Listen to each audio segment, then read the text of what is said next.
کے نیچے زمین کی تہ میں تاکہ وہ حوثیوں کے حملے سے بچ سکے۔ تو یہ جو حملہ ہے ان کا بڑھتا جا رہا ہے۔ ادھر یمن کے حوثیوں نے امریکی شپ پر بھی حملہ کیا۔ بحیرہ احمر سے ایک امریکی شپ جہاز اور دیگر سامانوں کو لے کر گزر رہا تھا۔ یمن کے حوثیوں نے اس امریکی شپ پر بھی حملہ کیا اور پچھلے 1 سالوں میں یمن کے حوثیوں نے بحیرہ احمر میں تقریباً 200 سے زیادہ حملہ کیا۔ امریکی جہازوں کو نشانہ بنایا، برطانیہ کے جہاز کو انہوں نے نشانہ بنایا، اسرائیل سے تعلق رکھنے والے ہر جہاز کو انہوں نے نشانہ بنایا۔ کئی جہازوں کو انہوں نے بری طرح ٹارگٹ کیا اور پھر دوبارہ وہ جہاز اس ایریا کا رخ نہیں کر سکے، بلکہ انہوں نے اپنا روٹ چینج کیا، اپنا راستہ تبدیل کیا اور امریکہ نے لگاتار حملہ کیا۔ ابھی بھی امریکہ کا خطرناک اور بھیانک حملہ حوثیوں پر جاری ہے، لیکن حوثیوں کی ہمت کو سلام کیجئے، ان کی شجاعت اور ان کی جو بہادری ہے اس کو داد دیجئے کہ وہ پیچھے نہیں ہٹ رہے ہیں، وہ جھک نہیں رہے ہیں، بلکہ حماس کی خاطر، فلسطین کی خاطر وہ ہر قربانی دینے کو تیار ہے۔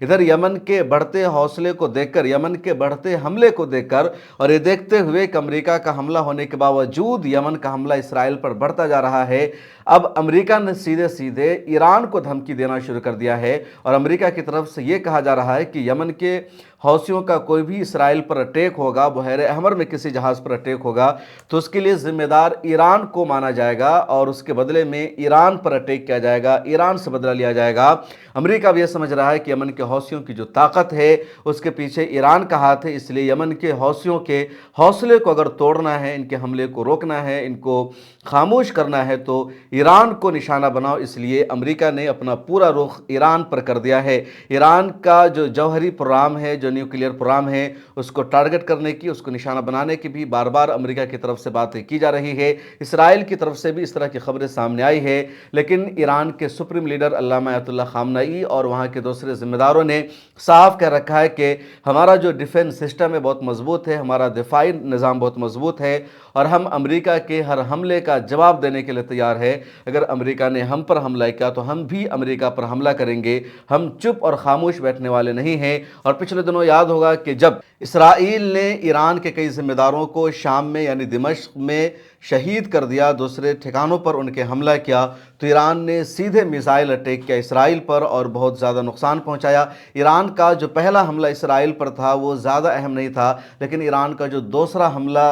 اسرائیل پر ہوا تھا وہ نہایت ہی خطرناک تھا، بھیانک تھا، اور اس حملہ میں ایران نے بدلہ لیا تھا حزب اللہ کے سربراہ حسن نصر اللہ کی شہادت کا، حماس کے سربراہ شیخ اسماعیل ہنیہ کی شہادت کا، اس کے علاوہ اپنے کئی افسروں کی شہادت کا سیدھے ایران نے بدلہ لیا تھا۔ اور ایران کے اس حملے میں اسرائیل کا بہت زیادہ نقصان ہوا تھا، 100 سے زیادہ عمارتوں کو نقصان پہنچا تھا، آگ لگی تھی۔ اس کے علاوہ $50 بلین کا بھی اسرائیل کا نقصان ہوا تھا۔ اسرائیل نے اپنی میڈیا پر سینسرشپ لگا رکھا ہے، تو اسرائیل کی میڈیا نے اس طرح کی خبر شائع نہیں کی، لیکن کچھ امریکی یوٹیوبرز اور ڈیجیٹل میڈیا کے جرنلسٹ وہاں موجود تھے جنہوں نے اس طرح کی خبر کو شائع کیا۔ انہوں نے بتایا کہ کتنا بڑا اسرائیل کا نقصان ہوا تھا ایران کے حملے سے۔ اس کے بعد امریکی جرنلسٹ کو، صحافیوں کو بھی اسرائیل نے جیل میں بھیج دیا، ان کو وہاں سے ڈپورٹ کر دیا گیا، ملک چھوڑنے پر مجبور کیا گیا، کیونکہ اسرائیل کی جو ذلت اور رسوائی ہے پوری دنیا کے سامنے بے نقاب ہو رہی تھی۔ تو دباؤ بڑھتا جا رہا ہے، لیکن جو یمن کے حوثی ہے وہ پیچھے نہیں ہٹ رہے ہیں۔ ادھر حماس کی جو قیادت ہے وہ صاف لفظوں میں کہہ رہی ہے کہ جب تک جنگ بندی کے دوسرے مرحلے پر باضابطہ عمل نہیں ہوگا ہم پیچھے ہٹنے والے نہیں ہیں۔ اسرائیل کا پورا زور ہے، امریکہ کی پوری کوشش یہ ہے کہ حماس ہتھیار ڈال دے، حماس آئندہ کوئی بھی اسرائیل پر حملہ نہ کرے، اور حماس کی قیادت اس شرط کو ماننے کے لیے تیار نہیں ہے۔ حماس کے ہاتھوں میں ابھی بھی 60 کے قریب قیدی موجود ہے جو اسرائیلی شہری ہے، اور ان کو چھوڑنے کے لیے، ان کو آزاد کرنے کے لیے حماس کی یہی شرط ہے کہ جنگ بندی کا جو مرحلہ طے ہوا تھا کہ پہلے مرحلے کے بعد دوسرا مرحلہ طے ہوگا اور دوسرے مرحلے میں اسرائیلی آرمی کو یہاں سے نکلنا ہوگا، جب تک اس مرحلے پر عمل نہیں کیا جائے گا ہم جھکنے کو تیار نہیں ہیں۔ ادھر مصر کی طرف سے جنگ بندی کی سیز فائر کی ایک نئی تجویز سامنے آئی ہے، ایک نیا پروپوزل سامنے آیا ہے۔ مصر کی طرف سے جو نیا پروپوزل سامنے آیا ہے اس میں کہا گیا ہے کہ 1 ہفتے کے لیے عارضی جنگ بندی ہوگی، اور 1 ہفتے کی عارضی جنگ بندی میں 5 اسرائیلی ہوسٹیج کو ریلیز کرنا ہوگا حماس کو۔ اس کے بدلے میں اسرائیلی جیل سے فلسطینی قیدیوں کی رہائی عمل میں آئے گی، اور غزہ پٹی میں امدادی سامان کو جانے کی پرمیشن دی جائے گی۔ اس طرح کی ایک عارضی جنگ بندی کی تجویز سامنے آئی ہے۔ حماس کی قیادت نے اس پر بھی رضامندی کا اظہار کیا ہے،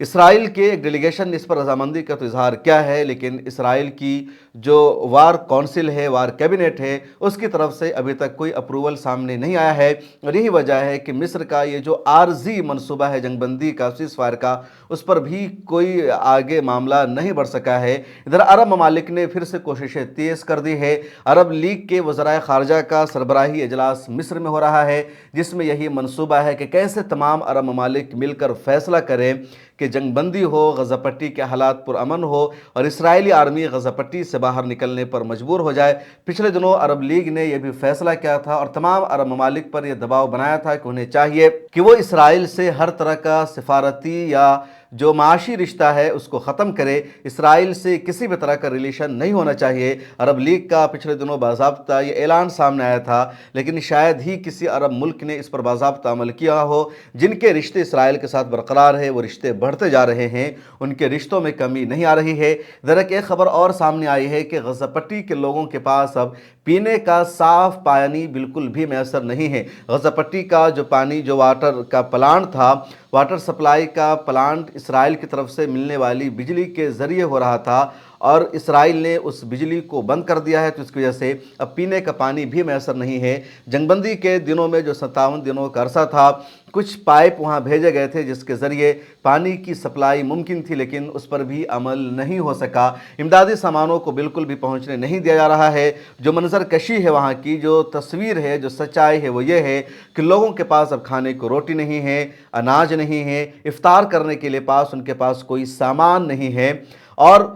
جو کچھ ان کا گزارا ہو رہا ہے غزہ پٹی کے عوام کا، فلسطینیوں کا، وہ امدادی سامانوں پر، کوئی امدادی ٹرک وہاں پہنچتا ہے تو وہاں سے اناج لینے کے لیے، سامان لینے کے لیے ہزاروں کی بھیڑ اکٹھا ہو جاتی ہے، اور چند لوگوں کو، یا کہہ لیجئے چند سو کو مل پاتا ہے، بقیہ کو نہیں مل پاتا ہے۔ تو بھگدڑ ہے، افراتفری کا عالم ہے، کوئی روٹی خرید لیتا ہے اور اس کو 4 گنا قیمت پر بیچنے کی کوشش کرتا ہے۔ تو اب غزہ پٹی میں لوگوں کے پاس پیسے نہیں ہیں، ان کی جو معیشت اور اکنومی تھی پوری کی پوری تہس نہس ہو چکی ہے، اس کے علاوہ ان کے پاس کچھ بھی نہیں بچا ہے۔ تو افراتفری کا عالم ہے، اور غزہ پٹی کو، فلسطین کو مدد کی ضرورت ہے، اور پوری دنیا کی ذمہ داری ہے کہ وہاں جنگ بندی کو یقینی بنایا جا سکے، اسرائیل کو مجبور کیا جائے کہ وہ غزہ پٹی سے باہر نکل جائے، جنگ بندی کے دوسرے مرحلہ پر عمل ہو سکے، لیکن ابھی تک کچھ بھی نہیں ہو پا رہا ہے۔ اس ویڈیو میں اتنا ہی۔ سوشل میڈیا کے سبھی پلیٹ فارم پر آپ ہمیں فالو کر لیجئے، اور آپ سے درخواست ہے کہ ملت ٹائمز کو زیادہ سے زیادہ اس ماہ مبارک میں فائنینشلی سپورٹ کیجئے۔